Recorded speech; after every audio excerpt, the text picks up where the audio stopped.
자, 이제는 이제 국세기본법에 대해서 알아보도록 할게요. 이제 본격적으로 세법에 있는 법에 대해서 공부해 보는 건데, 자, 국세기본법은 어떤 법이냐라고 하면은 우리가 배워야 될 뭐 이제 법인세, 소득세, 부가가치세 거기서 쓰이는 이제 공통적인 룰, 기초적인 뭐 언어의 정의, 뭐 절차 이런 거를 정해 놓은 게 국세기본법이에요. 국세가 뭐예요? 국가가 걷는 세금이죠. 그러한 국세의 기본을 정해 놓는 게 국세기본법이다 라고 하는 내용 알아두시면 되고요. 자, 3일 교재로는 33페이지, 저희 멘토북으로는 8페이지 보시면은 자, 공부하실 수 있습니다. 그래서 보시면은요. 자, 국세기본법에 의의 나와 있습니다. 아까 말씀드린 것처럼 기본적이고 공통적인 사항 정리한 거다. 뭐 이러이러한 것들 법인세, 소득세, 부가가치세에서 다 적용되는 그러한 기본적인 내용들을 정리해 놓은 거다. 뭐 국세 처분에 대한 불복 절차 같은 것들도 다 규정해 놨다는 점 알아두시고요.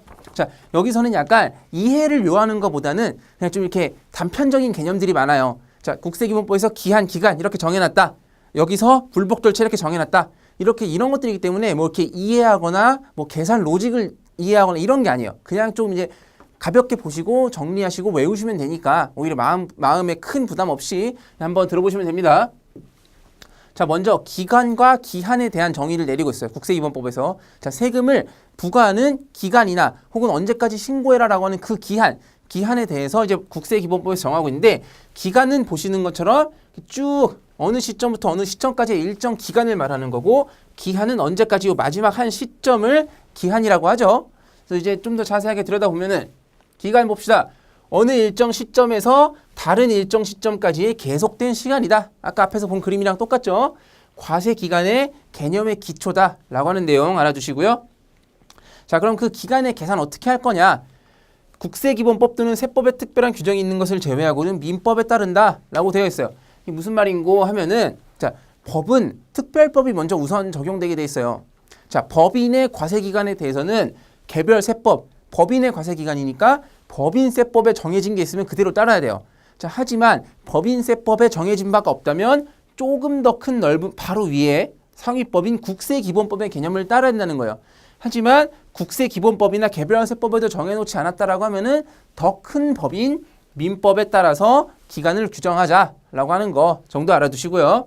자, 그렇기 때문에 민법이 무조건 우선 적용되는 게 아니에요. 특별법이 먼저 우선 제일 그 하위에 있는 법이 제일 적용된다는 거 알아두시고요. 자, 그럼 계산 방법 어떻게 할 거냐? 뭐 자연적 계산 방법, 역법적 계산 방법 이렇게 있는데, 자연적 계산 방법은 뭐 공부하지 않고요. 우리는 역법적, 달력적으로 계산하는 방법을 세법에서 사용하고 있다라고 하는 내용 알아두시면 됩니다. 자, 그럼 계산 어떻게 할 거냐? 뭐 간단하게 보면은, 자, 먼저 기산점부터 볼게요. 시작하는 지점 어떻게 계산하냐 보면은 초일 불산임입니다. 맨 처음 날은 포함하지 않는다는 거예요. 자, 왜 그런지 한번 보면은 이 두 가지를 보면 이제 좀 왜 그런지 이유를 감을 잡으실 수 있는데, 기간의 초일은 기간 계산 시 산입하지 않는다. 예를 들어서 7월 5일에 내가 7월 5일에 과세 예고 통지를 받은 거예요.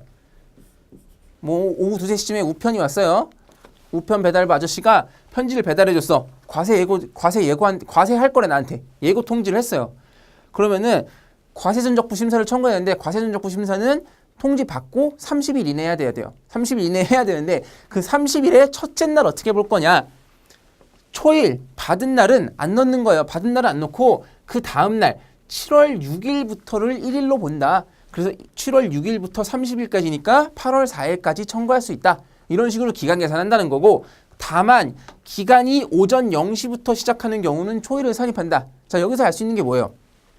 세법에서는 24시간이 온전히 다 들어가야 하루로 쳐준다는 거예요. 자, 왜 기본적으로 초일 불산입을 합니까?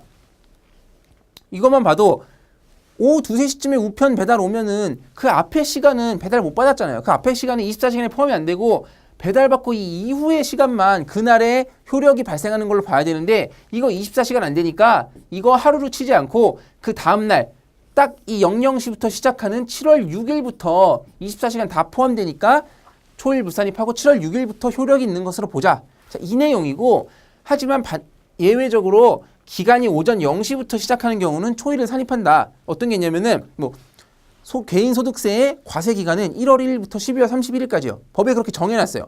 근데 그 1월 1일이라고 하면 그럼 1월 1일이 초일이니까 빼고 1월 2일부터 넣어야 돼? 이게 아니죠. 왜냐면 1월 1일은 계속 반복되고 하는 거니까 1월 1일은 1월 1일 00시 00분부터 발생하는 소득에 대해서는 그 해에 넣어야 된다는 거예요. 그렇게 따지면 1월 1일은 24시간이 다 들어가니까 그러한 경우에는 초일을 산입한다 라고 하는데요. 자, 첫 기산점은 어떻게 계산하는가 봤고, 자, 기산점 있으면 마지막 날이 있어야겠죠. 기간의 만료점, 끝지점은 어떻게 하느냐. 주월 또는 연의 처음으로부터 기간을 기산하지 않으려는 때에는 최후의 주월 또는 연에서 그 기산일에 해당하는 날의 전일로 기간이 만료한다. 자, 이건 좀 이따 예를 들어서 보면 훨씬 쉬우니까 뒤에서 설명드리고, 중요한 건 이 두 개가 문제가 많이 나온다는 거예요. 기간의 말일이 공휴일에 해당하면은 그 다음 날로 기간이 만료한다. 자, 예를 들어서 우리가 뭐 법인세를 3월 31일까지 신고하세요 그랬어. 3월 31일까지 신고하세요 그랬는데 어라? 이날이 토요일이네. 그러면 그 다음 날로 넘어가요. 4월 1일까지 신고해. 근데 4월 1일도 일요일이야, 쉬는 날이야. 그럼 또 넘어가. 그럼 4월 2일 비로소 월요일까지 신고한다. 유리하게 해주는 거죠. 3월 31일이 공휴일이니까 하루 당겨서 3월 31일까지 신고해. 이거 아니에요. 만약에 문제에 3월 31일까지 신고해. 이거 나면 무조건 틀린 거고 뒤로 넘어갑니다. 납세자에게 유리하게 하루라도 더 주기 위해서 뒤로 넘어가는 거고, 최후의 월에 해당하는 일이 없는 때에는 그 월의 말일로 기간 만료. 이것도 바로 뒤에서 한번 예시를 들어서 설명드려보죠. 자, 봅시다. 기산일에 해당하는 전일로 만료한다. 아까 첫 번째 제가 뒤에 설명드린다는 거. 이게 무슨 말이냐고 하면은, 자, 어떠한 뭐 세금을 줬는데 세금에 대해서 통지가 됐는데 1월 5일부터 2개월 동안 불복을 하세요. 어떤 절차를 하세요 그랬어. 그러면은 초일 불산입이죠. 초일 불산입이니까 기산일은 1월 6일이야. 1월 6일부터 시작을 하는데 1월 6일부터 2월이라고 했을 때 그 2개월 어떻게 볼 거냐. 아니 한 달을 그러면 30일로 봐야 돼요? 31일로 봐야 돼요? 자, 그거 모른다는 거죠. 모른다기보다 헷갈린다는 거죠. 사람마다 해석이 다를 수 있으니까. 자, 어떤 식으로 끝점을 보면 되냐면은 뭐라고 써있어? 아까 책 앞에 다시 보면은 주, 월 또는 연의 처음부터 기간을 기산하지 않은 때에는, 아니죠, 다음 날부터 기산했죠. 최후의 주, 월 또는 연에서 그 기산일에 해당하는 날, 3월에 그 기산일에 해당하는 날이 언제예요? 3월 6일이에요. 3월 6일인데 그 기산일의 전일 3월 5일로 만료가 된다. 1월 6일부터 두 달이라고 하면은 두 달이니까 3월 6일까지가 아니라 3월 6일의 전날인 3월 5일까지로 본다. 그래서 그렇게 두 달 본다라고 하는 내용이고, 뭐 이거는 뭐 쉽죠. 아까 말씀드린, 그리고 두 번째가 중요하다고 그랬어요. 기간의 말일이 공휴일인 경우에는 넘어간다. 예를 들어서 1월 1일부터 2개월 동안 뭐 하세요 그랬어. 그러면은 1월 2일부터 시작하니까 1월 2일에서 마지막 3월 달에 있는 날 언제죠? 3월 2일까지고 그 전날이 만료일이라고 했으니까 3월 1일로 봐야 돼요. 3월 1일이 만료일인데 3월 1일 3.1절 유관순 누나가 대한독립 만세 부른 3.1절이네. 그럼 공휴일이니까 다시 넘어가서 3월 2일이 된다 라고 하는 내용 알아두시고요. 최후의 월에 해당하는 일이 없는 때, 이게 언제냐? 8월 31일부터 6개월 동안 뭐 하세요 그랬어. 그럼 6개월 뒤에 언제까지 해야 되지? 계산을 해보니까 야, 그러면은 8월 31일부터 6개월이니까 2월 31일이네. 자, 2월 30일이 어디 있어? 2월 28일까지지. 혹시나 윤년이다. 2016년 윤년이죠. 이러한 경우에는 2월 29일까지 봐주는데, 자, 최후의 월에 해당하는 일이 없는 때, 예를 들면 뭐 6월도 30일까지밖에 없잖아요. 근데 뭐 계산하다 보니까 6월 31일이 말일이야. 자, 그러한 경우도 땡겨서 6월 31일까지로 본다. 라는 점. 이제 기간과 기한인데, 이제 기간 첫 번째는 어떻게 할지, 말일은 어떻게 할지 알아봤고, 이제 그 다음으로는 아까 딱 그 꽂히는 시점, 기한 언제까지 하세요? 그 기한 볼 건데, 기한의 정의 먼저 봅시다. 일정 시점의 도래로 인하여 법률 효과가 발생하고 소멸하거나 일정 시점까지 의무를 이행하여야 하는 경우 그 시점, 이 정의는 문제 나오지 않아요. 기한 그냥 여러분 생각하는 그 기한이에요. 기한 언제까지 줄게? 몇 월 며칠까지 해? 그 기한 얘기하는 건데, 아까 말했죠. 기한에서 똑같은 건데 중요한 거는 공휴일, 토요일, 근로자의 날일 때는 그 다음 날을 기한으로 한다. 뭐 앞에서도 설명했던 거니까 간단하게 언급하고 넘어갈게요.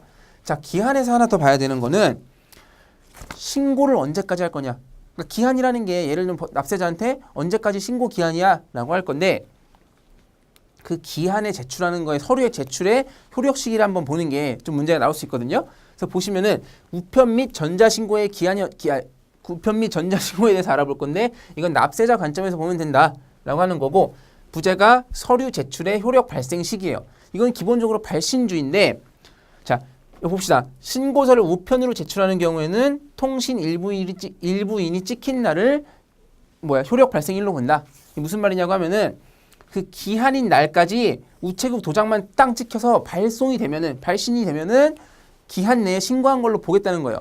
예를 들어서 7월 31일까지 신고해야 되는데 7월 30일에 세무서에 도달하지는 않았어요. 세무서에 도달하지는 않은데 7월 30일 우체국 도장이 딱 찍혀서 발신이 됐다라고 하면은 비록 그 도달은 8월 달에 했을지라도 7월 31일 기한까지 신고한 걸로 봐주겠다. 통신 일부인이 찍힌 날 우편 신고하는 경우에는 발신주의로 보겠다라고 하는 내용이고, 신고서를 전자적 방법으로 제출하는 경우에는 국세정보통신망에 입력된 때, 자 이거 전자신고는 어때요? 딜레이가 없죠. 입력하는 순간 바로 뜨는 거예요. 딜레이 0.00 몇 초 있을지 몰라도 어쨌거나 그건 신고하는 순간 바로 되는 거기 때문에 그러한 경우에는 신고한 시점 입력 버튼을 딱 누른 순간 기한을 지켜서 서류 제출의 효력이 발생하는 걸로 본다라고 하는 건 이제 기한에서 이 내용 하나 더 봐두시고, 이제 이 내용이 뭐랑 또 비교를 해야 되냐면은 이 서류의 송달이랑 좀 비교할 내용이 있어요. 자, 서류의 송달은 뭐냐면은 의의는 간단하게 설명해 볼게요. 행정관청이 상대방에게 서류를 법에 정한 절차에 따라 전달하는 행위. 자, 아까 전에 신고는 납세자가 과세관청에다가 신고하는 거였다라고 하면은 이건 반대로 과세관청이 납세자에게 어떤 걸 전달하는 거, 서류를 전달하고 뭐를 알려주고 이런 행위에 대해서 설명하고 있는 거예요. 자, 송달 장소는 쉽죠. 당연히 주소, 거소, 영업소 또는 사무소로 우편을 보내거나 택배를 보내거나 사람을 보내서 서류를 전달하거나 해야겠죠. 자, 하지만 전자송달, 이메일은 이메일 주소로 보내도록 돼 있다. 이런 기본적인 거고, 송달 방법은 교부, 직접 주거나 우편, 보내거나 전자송달, 이메일로 쏘거나 하는 게 이제 기본적인 원칙이고, 예외적으로 공시송달이라고 해서 신문에 광고를 때리거나 어디 공고를 붙여놓거나 이런 식으로 알릴 수가 있어요. 이런 경우 그 해당되는 사람이 못 볼 수도 있잖아요. 근데 왜 이런 방법을 예외적으로 두고 있냐? 알려줘야 되는데 주소, 거소를 내가 모르는 거야. 주소 불명의 사유로 서류를 송달할 수 없는 경우에는 공시송달을 한다라고 하는 점 알아두시고, 자, 송달의 효력 발생. 아까 전에는 이제 신고의 효력 발생이 있는데 송달의 효력 발생은 언제냐? 이건 도달주의예요. 아까 전에는 그 기한 내에 보내기만 하면은 발신주의에 따라서 딱 기한 내에 보내기만 하면 효력이 있다라고 했는데, 이거는 반대로 도달했을 때부터 효력이 발생하는 거예요. 그래서 우편이나 교부 송달은 내가 그 우편을 받은 날 혹은 내가 그걸 직접 전달받은 그때부터 효력이 발생하는 거고, 전자 송달은 아까 말씀드린 것처럼 이거야 전자 이메일이야, 보내면 바로 보내지는 건데, 이런 거는 전자 우편 주소에 딱 샌드를 딱 누른 그 순간부터 효력이 발생하는 거고, 공시송달은 좀 특이한 경우죠. 어디에 이렇게 공고를 하는 거기 때문에 공고한 날로부터 14일이 경과하면은 효력이 발생하는 걸로 봅니다. 야, 2주 정도 공고했으면 다 받겠지. 해당되는 사람 관심 있으면 네가 받겠지 라고 생각하고, 공시송달은 14일이 경과한 때부터 효력이 발생한다. 아까 간단하게 비교를 해보면은, 아까 납세자의 우편신고, 납세자가 세무서에다가 보내는 거는 발신주의라 그랬어요. 보낸 날 기준이에요. 그래서 7월 30일까지 신고인데 7월 30일 날 우편 도장만 딱 찍히면은 8월에 도착하더라도 문제없다 라고 하는 것이고, 과세관청이 서류를 전달하는 경우는 보낸 날부터가 아니라 납세자가 받는 날, 어떻게 보면 납세자에게 좀 유리하게 행정 편의를 봐주는 거죠. 납세자에게 도달된 날로부터 효력이 발생한다 라는 점 알아두시면 될 것 같습니다. 자, 그리고 국세기본법 총설에서 마지막 볼 내용은 특수관계인이에요. 세법에서는 이제 특수관계인과의 거래에 대해서 굉장히 많은 제약을 두고 있어요. 예를 들어서 특수관계인끼리 주식 내부 정보를 갖고 거래한다든지 불공정 거래를 한다든지, 자 그러면은 이제 건전한 시장 질서를 저해하는 거기 때문에, 자 그런 특수관계인과의 거래에 대해서 많은 제약을 두고 있는데, 이제 국세기본법에서 자 특수관계인이라고 하면 이러이러한 사람들이야. 너랑 이러이러한 관계에 있다면 특수관계인으로 보겠어 라고 하는 걸 정해놨다라는 거예요. 그래서 특수관계인 세상에 들어가면 많지만 우리 시험 범위에서는 어디까지 보면 되냐? 친족관계, 임원 사용인, 주주 출자자를 특수관계인으로 본다. 근데 모든 친족, 모든 임원, 모든 주주가 특수관계자는 아니고 6촌 이내의 혈족, 4촌 이내의 인척, 그 범위까지는 다 특수관계자로 볼게. 네가 만약에 내 부인이랑 무슨 거래를 했다. 그거 특수관계. 5촌 아저씨랑, 5촌이 아저씨 맞나? 하여튼 뭐 오촌 친척이랑 했다. 특수관계 이런 식으로 본다는 거예요. 그리고 만약에 그 개인이 아니라 개인이면 친족이란 개념이 있지만 회사라면은 그런 개념이 없고 임원이나 주주 이런 개념이 있겠죠. 임원이나 직원을 특수관계는 당연히 보겠죠. 자, 하지만 임원과 사용인, 직원만 딱 특수관계는 볼 거냐? 아니고 그 가족까지도 생계를 같이 하는 가족까지도 특수관계자로 보겠다는 거예요. 예를 들어서 A 회사가 직원 B를 세워놓고 막 이상한 거래를 하는데 이러면 특수관계에 걸릴 것 같으니까 B의 아내를 데리고 와서 특수관계를 막 시켰어. 이 사람도 특권자로 봐서 요걸 특수관계자 거래로 보겠다라고 하는 내용이고 주주, 출자자 같은 경우는 모든 주주를 다 특수관계자로 볼 수는 없죠. 그러면은 뭐 예를 들어서 뭐 내가 갖고 있지는 않지만 삼성전자 주식을 한 주 샀어요. 뭐 주식 투자를 하다가 삼성전자 주식을 한 주 샀어. 근데 내가 갤럭시 S를 샀어. 그럼 그거 특수관계냐? 그건 아닌 거죠. 뭐 그렇게 하면은 주식 투자 아무도 못 하죠. 유의적인 영향력. 내가 회사에 좀 콧방귀 좀 낄 수 있다. 가서 좀 방귀 좀 낄 수 있다. 이런 사람을 특수관계자로 보겠다는 건데 그 범위를 30% 이상 출자한 경우 30%면 굉장히 대단한 범위 소유죠. 삼성전자 30% 가지고 있는 사람이 있나? 어쨌거나 뭐 이제 주주 출자자는 30% 이상을 출자한 경우를 말하는 거고 30%가 아니라 하더라도 우리나라는 워낙 뭐 순환 출자니 뭐니 해서 이제 그런 게 많잖아요. 주식 조금 갖고 뭐 그룹을 지배한다든지 그렇기 때문에 인사권, 경영권 등을 실질적으로 행사해서 그 그룹을 장악하고 있으면은 30%가 안 되더라도 주주 출자자는 특수관계인으로 보겠다라고 하는 내용입니다. 자, 그래서 국세기본법 제일 기초적인 총설 여기까지 봤고요. 이 다음 시간에 또 공부해 보도록 하겠습니다. 수고하셨습니다.